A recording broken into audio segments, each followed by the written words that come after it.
I'm only speaking in my personal capacity, not my capacity as a federal prosecutor or on the personnel commission. You know, it was good to see that on the agenda there's this new proposal to control the hiring of relatives. And I thought that was a good thing. People spoke about it. But here's the problem. If you look at 7B, and I believe Mr. Cisneros started asking about 9 or 8 that was having to do with the Sherwood. What was in 7B, which was revised, and this kind of goes to transparency too. We hear Mr. Martinez say it's been revised, but we never told what was revised. So at the last minute before a meeting, it slipped in. Well, here it was revised, right? I started raising it, asking questions about what was going on. You know what was on 7B?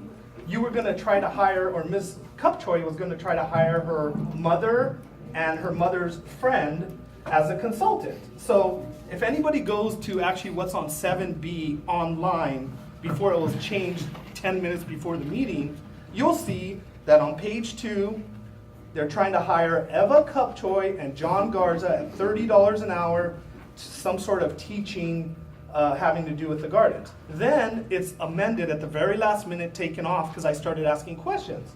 Here's the problem. I have a full-time job. I can't be asking questions all the time, and then only if I ask questions, it gets taken off. That was very tricky how it was slipped in under employment of consultants. And again, no process. If we're laying off teachers, we're cutting classified, why are we hiring some family member of a board member to be hired by the district when I'm sure we have classified people to do it, I'm sure we have good teachers to do it. And that's really, like, on the same day you have on the agenda a proposal to limit hiring of relatives. On the same day, I'm looking here at the end, you know, in the closed session, 20-something, 30-something, 45 matters, public employee discipline. I assume that's the March 15th letters for teachers. You're trying to slip that in. And the only way it gets caught is I point it out and start asking questions, and at the last minute it gets slipped out. That's just not right.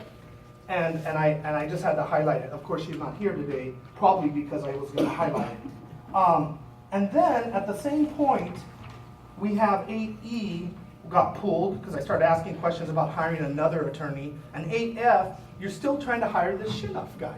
So, and again, last minute, the contract slipped in at the end. Not online, so nobody has time to prepare.